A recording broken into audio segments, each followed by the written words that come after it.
In order to understand and define someone on a psychological level, you need to understand the environment and trauma one grew up in. Most of the human psyche is morphed around their background, trauma, and the environment they grew up in. Growing up, Nagisa has to deal with a lot of issues and trauma starting at the very young age of 5. His mother died tragically in a car accident, and since their father died before his younger sister's birth and the unknown origins of his mother's family, Nagisa and his younger sister Cho were thrown into the foster care system.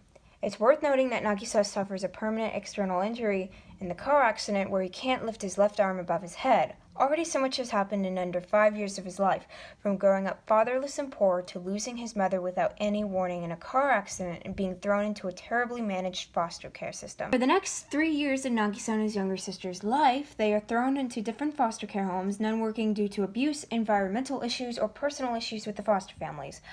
Around the time Nagisa turns 9, he already begins to develop this hostile behavior for his younger sister Cho.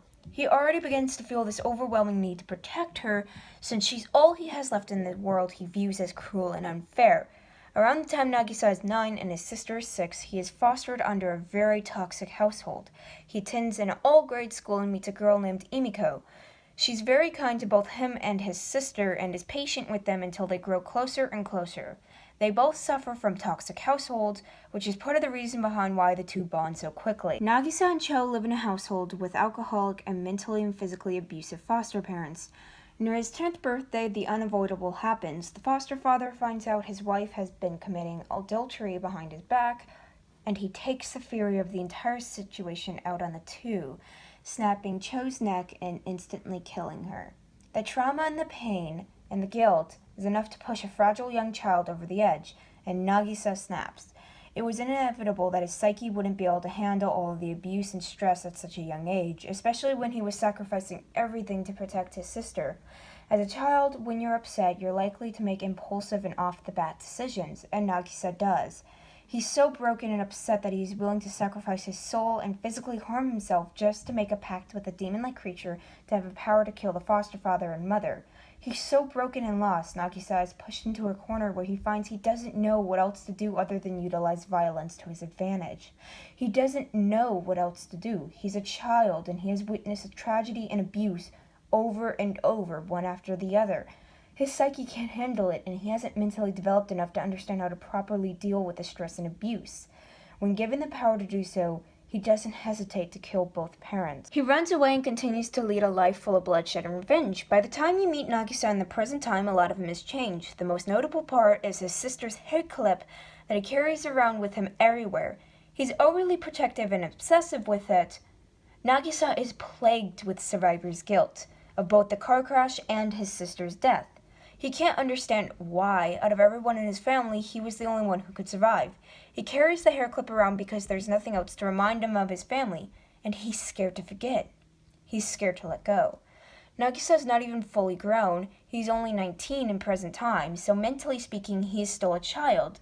And even then, the abuse and trauma would have permanently stunted his emotional and psychological growth. He will forever think and act like a child. There is no getting over this. His psyche is forever stunted. He will never mature. It is also worth noting Nagisa is constantly thinking and talking about his sister, both in the past and how she would be in the current time. As a child, you're self-absorbed, and so when something bad happens to a child or the people around them, their first response, the most logical conclusion to them, is that it's their fault. And since Nagisa's psyche is forever stunted, his most logical solution to an outcome is to blame himself. No matter the issue, he will always find a way to make it his fault, to blame himself, and the same goes for the inevitable deaths of his mother and sister. When Nagisa brings up the memory of his sister's death, he can remember it as clear as day, as if it was happening. The memory haunts him. The survivor's guilt haunts him. In the beginning scene of the manuscript, when you meet Nagisa in the present time, he's very indifferent towards people and commonly makes snarky comebacks. It's very clear right away that Nagisa uses humor to both push people away and to cope with his emotions. He's scared to be seen as weak, as an easy target, and he's scared to get close to people in fear of losing them. He blames himself for his family's death, and he feels if anyone were to get close to him, they are doomed to death. He's snappy and distant with Cecile, a boy who he finds himself growing close to. He wants to get close to him, and he wants to get to know him, but the fear of losing someone close scares him to death, so he tries to push Cecile away, but his need to have someone fights back. And you see this weird internal struggle where he both attacks and helps Cecile at the same time. Nagisa is particularly close to two people, Emiko and Cecile. Emiko has been his close friend forever, and she commonly acts like a parental figure for Nagisa, taking care and caring for him as a human being. Cecile is the person that makes Nagisa feel normal and happy. He accepts him for who he is and loves him, or at least for who Cecile thinks he is. Once it's revealed Nagisa loves these two particular people, a lot of his actions and who he is as a person comes very clear. Nagisa Shinigami is a yandere, in and out. It's not nearly as noticeable as some characters such as Ayano Ashi or Yuno Gasai, but he's definitely one. His strongest characteristic is his borderline personality disorder, or BPD. Looking at his character, or any yandere character at all, from a psychological standpoint, they share one thing in common. They all display borderline personality disorder symptoms. It is a psychological makeup of a yandere. Someone with borderline personality disorder is more than what some people chalk up as an emo or depressed teenager. They are so much more than what society stereotypes them as. People with borderline personality disorder can have large mood swings, from joyous to angry or depressed, emotional instability, impaired social relationships, insecurities, and impulsivities. Some other notable traits are strong tendencies to self-harm, a lack of internal governor, meaning they can express both fury and love simultaneously, a lack of filter or self-restraint, and they can be very self-destructive.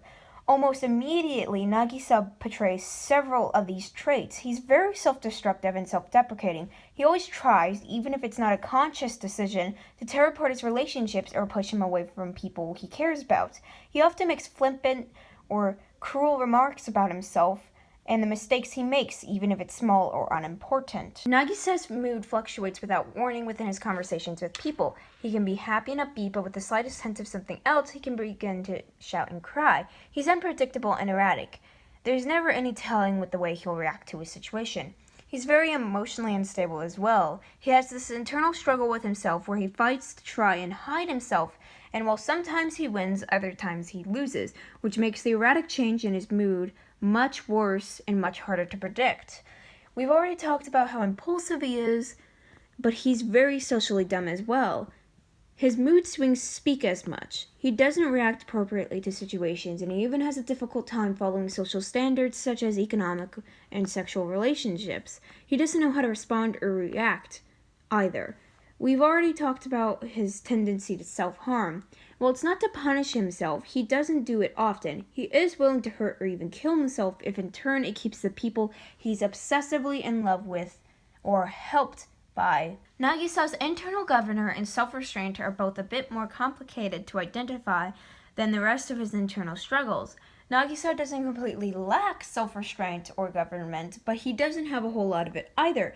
He's shown strong, violent tendencies when it comes to people who threaten to hurt Emiko or Cecile, and it's shown to be very brutal and homicidal.